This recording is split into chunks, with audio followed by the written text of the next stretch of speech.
ప్రతి జిల్లాలోనూ రైతులకు మద్దతుగా. ఎంత దారుణం అండి, నాకు అర్థం కాల. రైతులు, వరి పండించే రైతులు మన ప్రాంతంలో చాలా ఎక్కువ. కృష్ణా, గుంటూరు, ఈస్ట్, వెస్ట్ గోదావరిలో వరి పంట పండించేటటువంటి రైతాంగం 80% ఉంటారు. వరి పండిస్తే ఏమైందండి? ధర ఇచ్చారా మీరు? ఎంత? 15,000 ఎంత గిట్టుబాటు ధర? 1740 రూపాయలు. నాకు తెలిసి 90 కాదు, 1740 రూపాయలు గిట్టుబాటు ధర.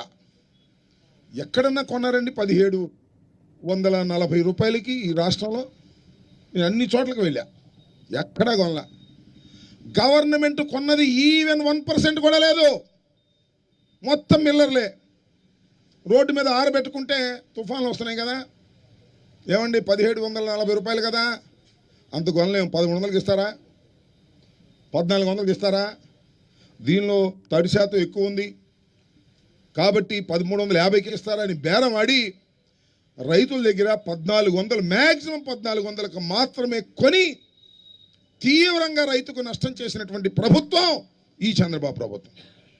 అదేమంటే మన జిల్లా ఆయనే పౌర సరఫరా శాఖ మంత్రి గారు. ఆయన నియోజకవర్గం వెళ్ళా నేను, తెనాలి. మన శివ ఓడిపాడు కదా, వెళ్ళా. ఏ ఊరది? కొలకూరా, కొల్లిపార వెళ్తే అక్కడ ఒక లారీ కూడా కొనలేదండి తన నియోజకవర్గంలో. 1740 రూపాయలకి 1350, 1400, 1375 అమ్ముకోపోతేనేమో తడిసిపోద్ది, రోడ్డు మీద పడేసుకున్నారు. ఇంత దారుణంగా వ్యవహరించినటువంటి ప్రభుత్వం నేను ఎప్పుడు చూడలేదని మనకు చేస్తున్నా. 89 నుంచి నేను రాజకీయాల్లో ఉన్నా. రాజశేఖర రెడ్డి గారు అప్పుడున్నా, చెన్నారెడ్డి గారు అప్పుడున్నా, విజయభాస్కర్ రెడ్డి గారు అప్పుడున్నా, జనార్దన్ రెడ్డి గారు అప్పుడున్నా, కిరణ్ కుమార్ రెడ్డి గారు, రోసి గారు, చంద్రబాబు, ఎన్టీ రామారావు, ఇంతమంది ముఖ్యమంత్రులు ఉన్నారు. రైతులకు ఇంత ద్రోహం చేసినటువంటి ముఖ్యమంత్రి ఒకే ఒక్కడు, అతనే చంద్రబాబు నాయుడు గారని మనం చేస్తున్నాం. ఒక పెద్ద ఆయన అంటున్నాను, నమ్మి ఓట్లేశారయ్యా. చంద్రబాబు నాయుడు మాట నమ్మి ఓట్లేస్తే ఇలా కాక ఎలా ఉంటుంది? ఎప్పుడైనా చంద్రబాబు నాయుడు గారు ఇచ్చిన మాట నిలబెట్టకూడదు, ఒక్కటి చూపించమన్నారు. ఒక్కటి మీకు గుర్తుందిగా, 2014లో సోదరులారా, రైతు సోదరులారా, సైకిల్కి ఓటేయండి, మీ రుణాలన్నీ రద్దు చేస్తాను, రైతాంగం వచ్చేటువంటి రుణాలన్నీ అన్నాడా లేదా?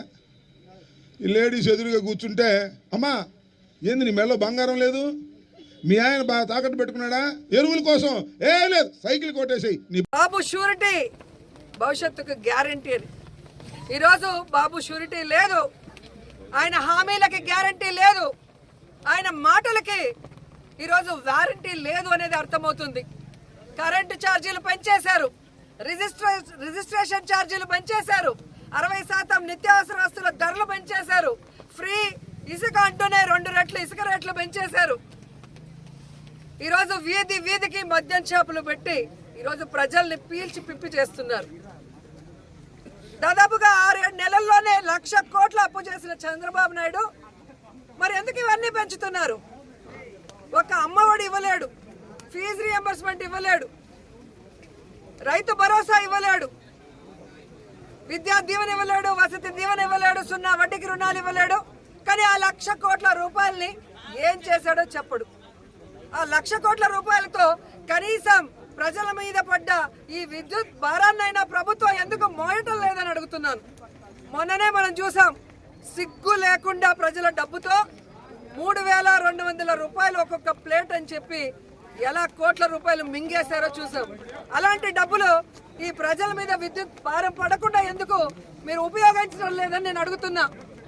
అలాగే చంద్రబాబు నాయుడు, లోకేష్ బాబు, పవన్ కళ్యాణ్ బాబులు స్పెషల్ ఫ్లైట్లు వేసుకొని ప్రజల డబ్బులు దుర్వినియోగం చేస్తుంటే ఆ దుర్వినియోగం ఎందుకు చేస్తున్నారు? ఆ డబ్బులు కనీసం ప్రజల మీద ఈ విద్యుత్ భారం పడకుండా ఉండేందుకు ఉపయోగించవచ్చు కదా అని డిమాండ్ చేస్తున్నాం. ఈరోజు తెలుగుదేశం వాళ్ళకి ఒక ఫ్యాషన్ అయిపోయింది.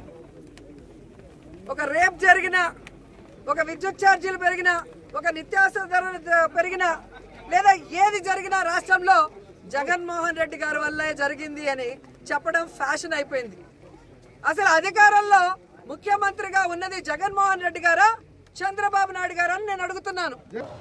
నేను ఏదైతే చేయగలుగుతానో అది మాత్రమే చెప్పగలుగుతానో, ఏదైతే చెప్తానో అది మాత్రమే చేస్తాను అని చెప్పేసి.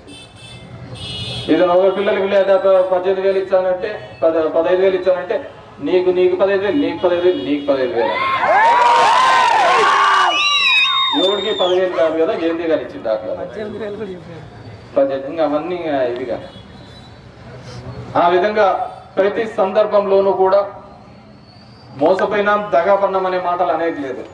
ఎందుకంటే ఒకసారి కాదు, 2 సార్లు కాదు, ఇంతకుముందు చెప్పిన 4 సార్లు మనకు తెలిసి నెత్తికి తెచ్చుకున్నా కదా ఈ సమస్య. నేను ఎప్పుడు అంటా అన్న వీళ్ళకు లేదు అంటే జనం దగ్గరికి ఎందుకున్నా అంటే మా యొక్క పెద్ద బలహీనత.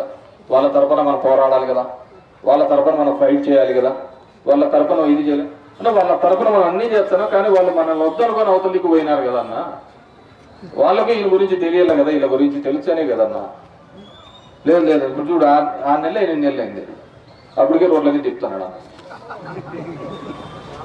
అప్పుడు అధికారంలో ఎప్పుడు ఉండలే, అందరినీ ఇంటికి పంపించా. కాబట్టి అందరినీ కోరుకునేది ఈరోజు ప్రజలు మీరు ఆలోచించండి, ఏ విధంగా ఈ రాష్ట్రాన్ని సంపద సృష్టిస్తానన్నాడు. నాకు తెలిసి మనకేమో 1,00,00,000 కోట్లకు తెచ్చినాడు, మనకు 1,00,000 కొట్టినాడు. అతని సంపద ఆ విధంగా ఉంటుంది. నోటికి వస్తే అబద్ధాలు ఆ సందర్భాన్ని దాటేసుకుంటా పోతాం. మనకు అంతే.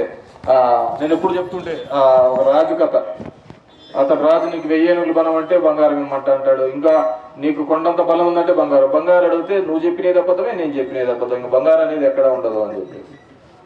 అట్లా కూడా మన యొక్క పరిస్థితి. నీకు చెవులకి ఏది బాగుంటుందో అది చెప్పుకుంటా పోయినాడు. ఈరోజు ఎస్సీ ఎస్టీ కాలనీలో మామూలుగా కరెంటు దానిలోకి పోతే అంటూ ఉంటారు, మేము ఇందిరమ్మ టైం నుంచి కరెంటు కట్టడం లేప, మాకు ఇప్పుడేం నుంచి పీకుతున్నారు అంత కరెంట్. అది ఇందిరమ్మ టైం నుంచి కట్టకపోయిన పీకరేమో కానీ చంద్రబాబు ఉంటే మాత్రం కట్ చేస్తారు. అంతకుముందు చూసాం ఇదే కరెంటు ఛార్జీలు ఇదే విధంగా చేసినారని చెప్పేసి బషీర్బాగ్ దగ్గర రైతాలు అందరూ ధర్నా చేస్తే కాల్పులు చెప్పినాడు చంద్రబాబు.